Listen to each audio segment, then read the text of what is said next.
My first guest is a world-famous jazz musician. I spent the last 4 days listening to 3 of his CDs, one of which you're hearing under me now. I listened to them over and over. He's that good, but he's not on the show because of his music. Gilad Atzmon is here because of his politics, his philosophy, and some of the things he says. His latest book, called The Wandering Who, a study of Jewish identity politics. Some of his ideas have drawn charges of anti-Semitism from usually reliable people. Mr. Atzmon, now in his late 40s, was born and raised in Israel, served his compulsory 3 years in the Israeli army, then earned a degree in music, and moved to London, where he earned a master's degree in philosophy at the University of Exeter.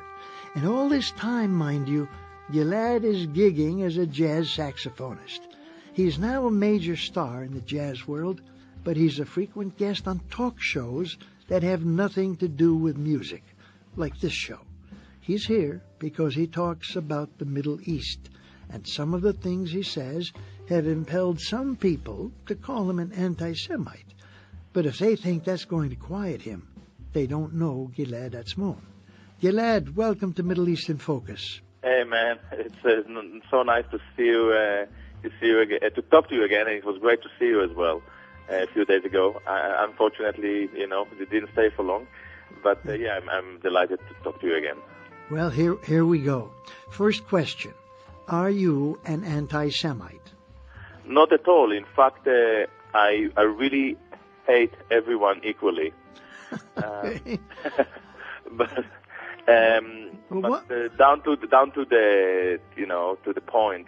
To start with, I don't think that there is such a thing as anti-Semites. A, the Jews are not Semites. B, the Jews are not race. They are not a race. They don't.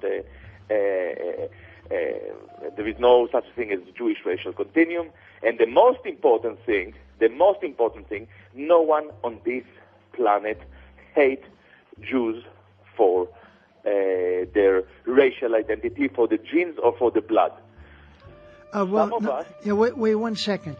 Did I hear you say the Jews are not Semites? Definitely not. But the anthropologists tell us most Jews are Semites. No, definitely not. Academically, it is to start with the Semitic. I'll make it very short. When we refer to Semite, we refer to Semitic languages, and Jews largely, the Ashkenazi Jews are largely Khazarians, and this explains the fact that they don't look like Middle Eastern, in spite of the fact that for generations they maintain segregation. The Sephardi Jews are largely Berbers, and their origin is what we see nowadays as Morocco. In fact, the only Jews, the only people who have the origin in the Jewish origin in the region are the Palestinians. Many of the Palestinians are people who have their roots in the Jewish tribes and live in the region. But it's not very interesting, Okay, they're clearly not Semite, they're not a race. The most important thing is that no one hates Jews on a racial ground. This may be, the situation may have been different in the past. I think that it is clear that some Nazis and clear and racists opposed Jews on racial ground, but this is definitely not the situation anymore. There is a lot of opposition to Jewish politics, to Jewish identity politics, to Jewish culture, to Israel, to Zionism, to anti-Zionist Zionists, who are also calling me an anti-Semite. But anti-Zionist Zionists. Explain anti-Zionist Zionists. Anti-Zionist Zionists are people who claim to oppose Zionism, but their actions prove the other way, different. I'll give you an example. Okay. What is the problem that we have with Israel or with the Zionist philosophy? It's a Jews-only philosophy. It means that if Ahmed, who lives in Gaza, wants to move to Tel Aviv, he realizes very quickly that he can't, because Israel is the Jews-only state.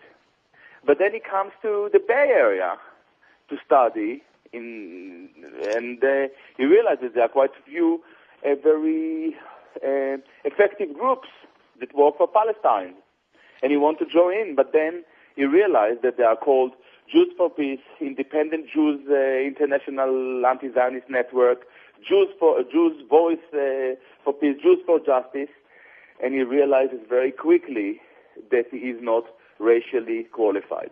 So to a certain extent, all the racially oriented anti-Zionists are basically, categorically, not very different from the Zionists. Now, I would refer now to one of the early Zionists, a very significant Zionist politician, Chaim Weizmann, who eventually became the first president of Israel.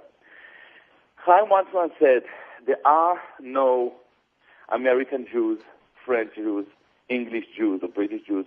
There are Jews who live in America, Jews who live in France, Jews who live in Britain. To a certain extent, what he basically argued is that to be a Jew for Zionists is a primary quality. So I would be, according to his philosophy, a Jewish saxophonist rather than a saxophonist of a Jewish descent. All right? Yes. Now, I unfortunately, all those groups that operate under the Jewish banner are falling exactly into Weizmann's categorical understanding of Zionism. So from Zionist point of view, they are primarily Jewish. Okay, now, if I heard you right, you were saying that being Jewish is primary to any other quality for people who identify as Jews. But not necessarily. In the Wandering Jew, I actually elaborate on the issue. Okay, so in other words, the Jews that we know here, many of the progressive Jews we know in America, clearly regard their being Americans as primary, and that for sure. Yeah, for sure. You can be. There is a big difference between Jewish Marxists and Marxists who happen to be of Jewish descent. There is a very big difference between Jewish American and American who happen to be of Jewish descent. In the book, I'm doing a meticulous job defining all those categories so we know what we talk about. I differentiate between three basic categories of Jewish identification. First category are those who identify as Jews because they basically follow the Judaic law, the Halacha law. They are basically religious Jews. The second category are those who are identifying as Jews because they are of Jewish descent. The third category are those who identify primarily as Jews. And we just saw them on TV where, Obama just addressed them in AIPAC conference. Now which was, I don't know if you saw, it was, well, amazing. it's the AIPAC conference is in progress now as you and I are speaking. By the way, folks, Gilad Atzmon is in the middle of a United States tour around the country. The Bay Area he referred to a moment ago is, of course, the San Francisco Bay Area, where he was several days ago. And then he came to Los Angeles, and now he's in Colorado, completing the circuit of the tour. Now, in my work, I refer only to the third category, to those who identify primarily as Jews.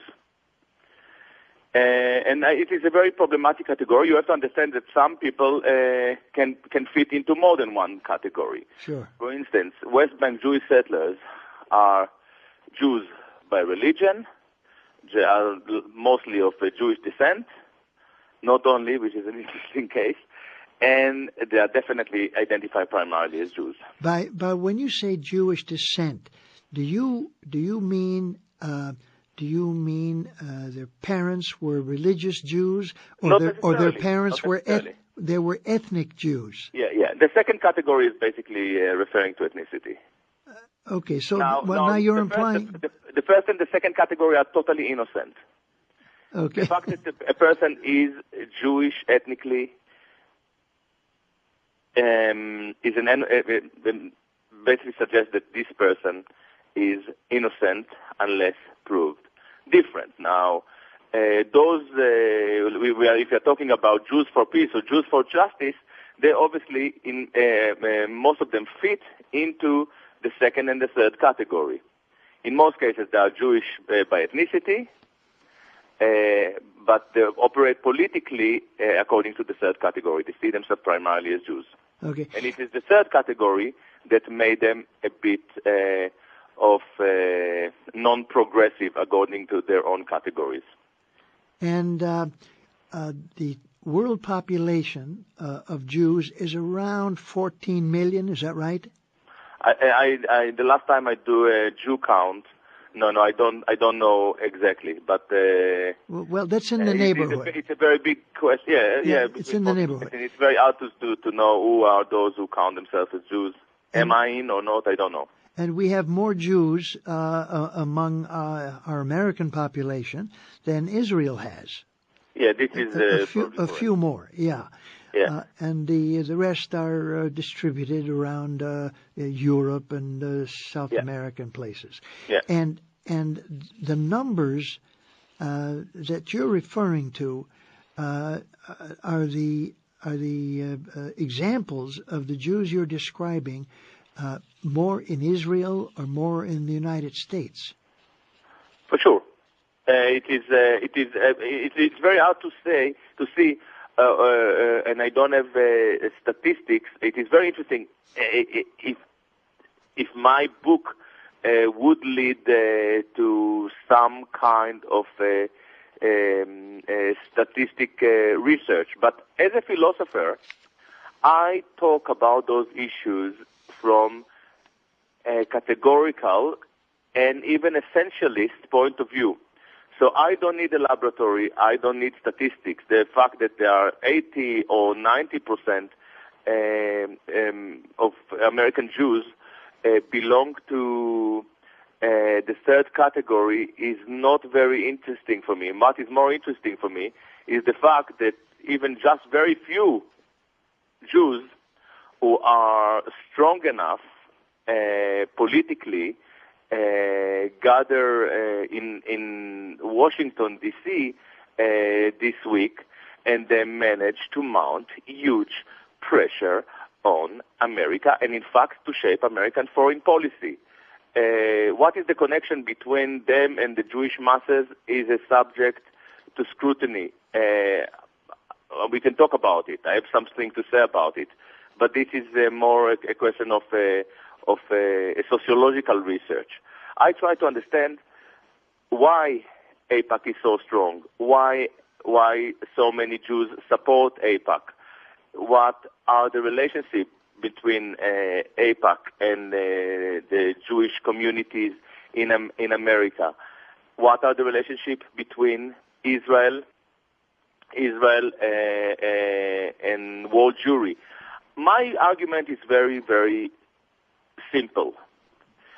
I argue that if Israel defines itself as a Jewish state, and Israeli tanks are decorated with Jewish symbols, we are entitled to ask who are the Jews, what is Judaism, what is Jewishness, and what are the relationship between these two, what is the role of Zionism, and so on. Now, for raising these questions, for talking about Jews, Jewishness, Judaism, rather than merely about Zionism, I'm called anti-Semite, which I'm not. I'm called a Holocaust denier, which is, again, not only that I ain't, I don't even understand this notion very well. You know, nobody denies historical chapter. Historical chapter could be revised. Is there something is there something you may have said that caused some people to say you're a Holocaust denier? Yeah, for sure. I know exactly what are the things that I said. I said that history should be subject to open and free exchange.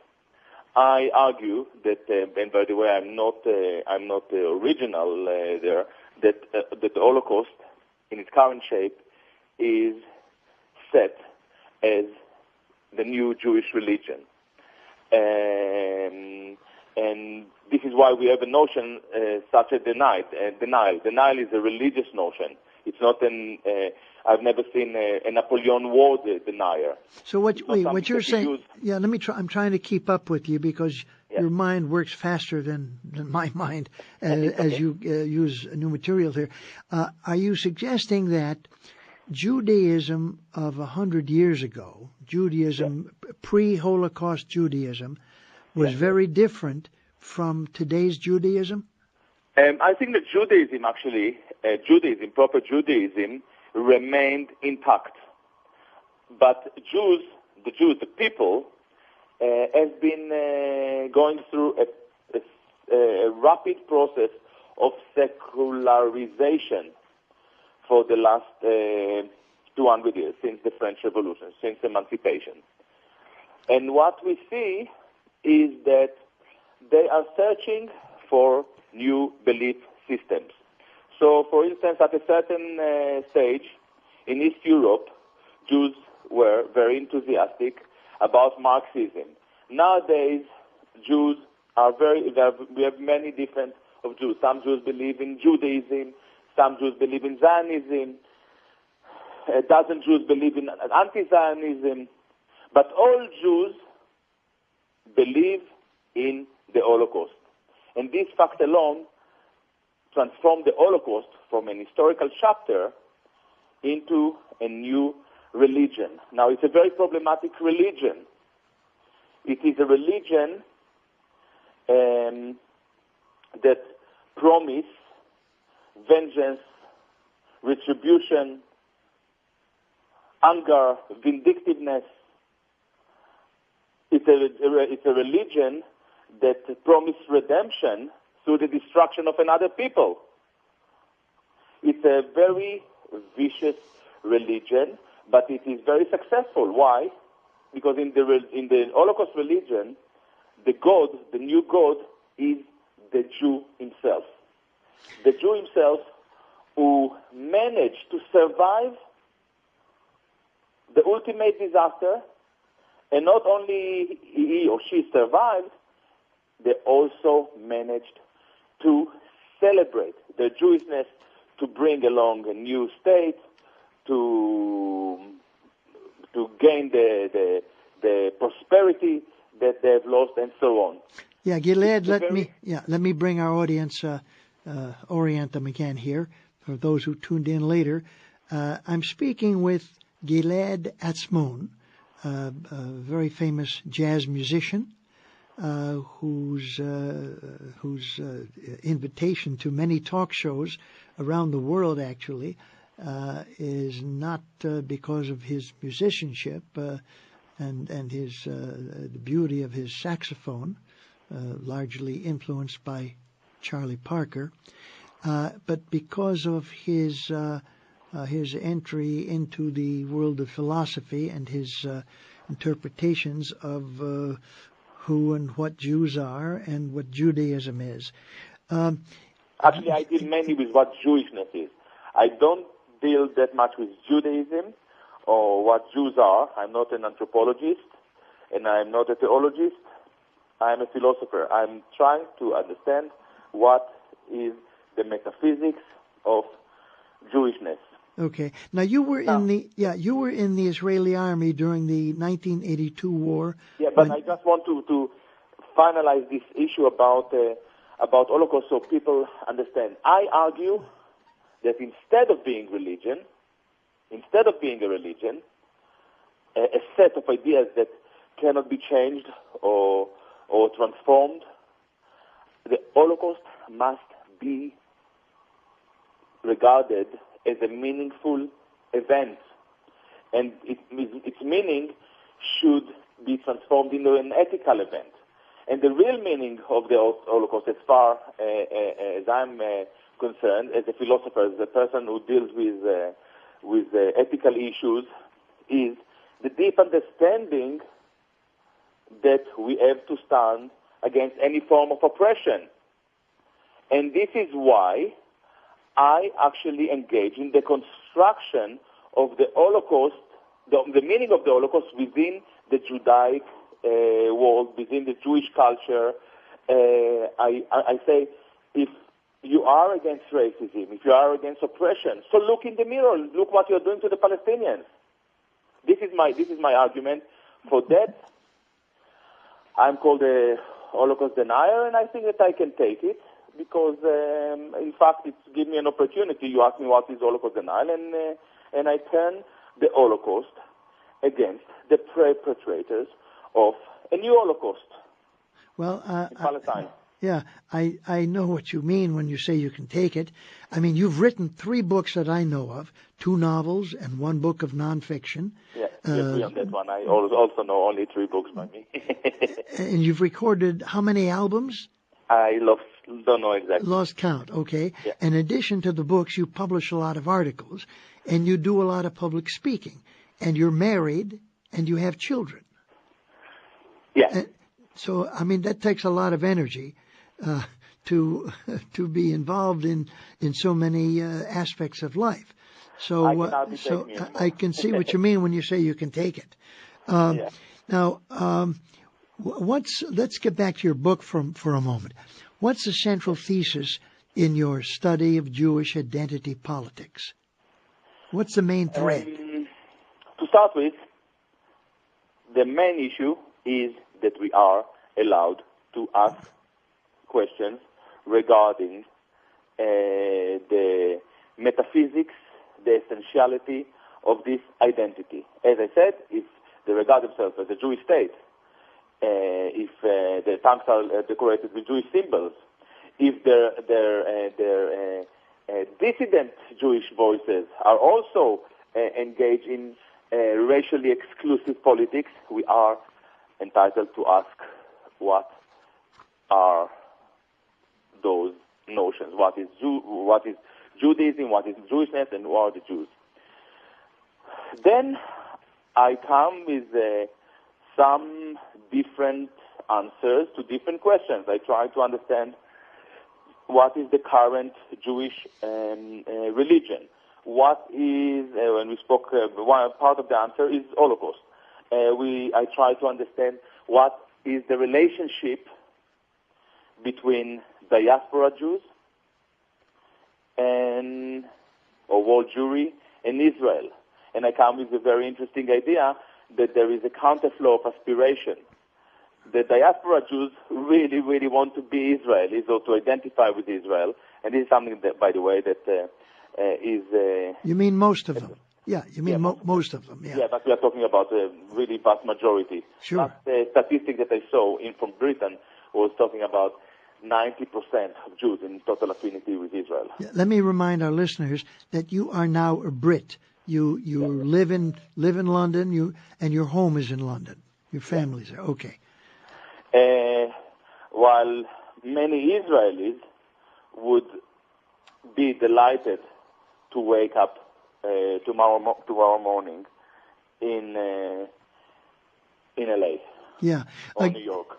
Gilad, this is painful to me, but I'm going to have to ask you to come on again sometime in the not too distant future, because I'm behind the clock at the moment. Oh my God! Sorry about it. Let me ask you quickly: what's your solution to the Israel-Palestine standoff? Very, very simple. We know of two-state solution, one-state solution. I have my own solution, which is two people, one hummus. I argue, and this is something that I'm led to believe in it through my research into the topic. The Israelis, when they want to be authentic, they eat hummus and they swear in Arabic. Why?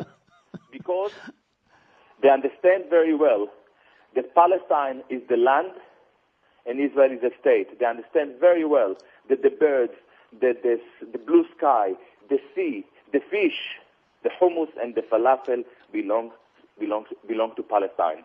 Folks, Israel is a state, and if they really want to be part of the land, to be part of the region, they should surrender to the love to hummus, but they should learn to sit together with the indigenous people of the land, to eat together from the same plate, and eventually even to share the same pita. And this is when peace will prevail.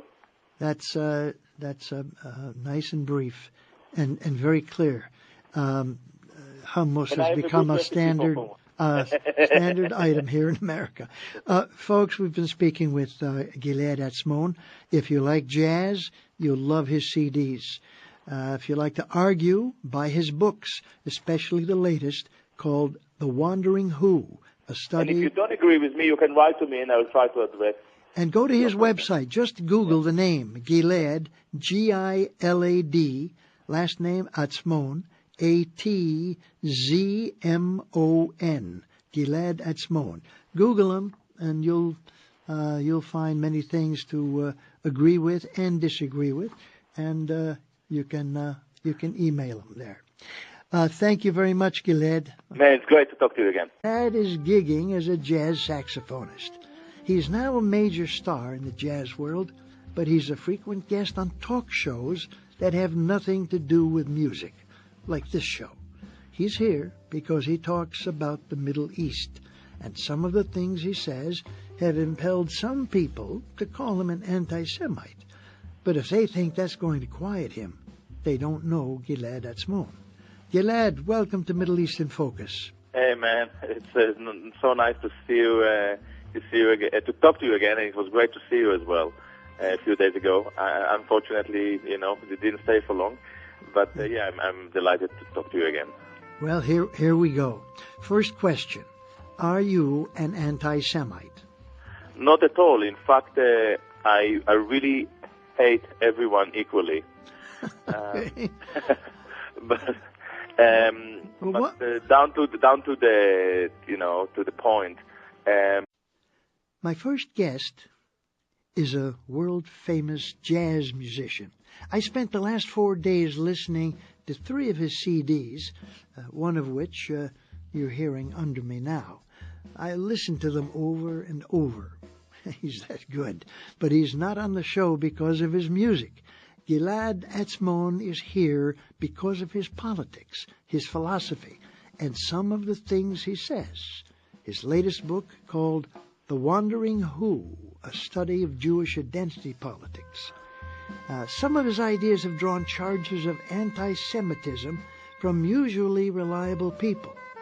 Mr. Atzmon, now in his late 40s, was born and raised in Israel, served his compulsory 3 years in the Israeli army, then earned a degree in music, and moved to London, where he earned a master's degree in philosophy at the University of Exeter. And all this time, mind you, to start with, I don't think that there is such a thing as anti-Semites. A, the Jews are not Semites. B, the Jews are not race. They are not a race. They don't. There is no such thing as Jewish racial continuum. And the most important thing, no one on this planet hate Jews for their racial identity, for the genes or for the blood. Wait 1 second. Did I hear you say the Jews are not Semites? Definitely not. But the anthropologists tell us most Jews are Semites. No, definitely not. Academically, it is to start with the Semitic. I'll make it very short. When we refer to Semite in the Jewish tribes and live in the region, but it's not very. It is not very interesting, you know. Okay, they're clearly not Semite. They're not a race. The most important thing is that no one hates Jews on a racial ground. This may be the situation may have been different in the past. You know, I think that it is clear that some Nazis and clear and racists opposed Jews on racial ground, but this is definitely not the situation anymore. There is a lot of opposition to Jewish politics, to Jewish identity politics, to Jewish culture, to Israel, to Zionism, to anti-Zionist Zionists, who are also calling me an anti-Semite. But anti-Zionist Zionists. Explain anti-Zionist Zionists. Anti-Zionist Zionists are, we refer to Semitic languages, and Jews largely, the Ashkenazi Jews are largely Khazarians, and this explains the fact that they don't look like Middle Eastern, in spite of the fact that for generations they maintain segregation. The Sephardi Jews are largely Berbers, and their origin is what we see nowadays as Morocco. In fact, the only Jews, the only people who have the origin in the Jewish origin in the region are the Palestinians. Many of the Palestinians are people who have their roots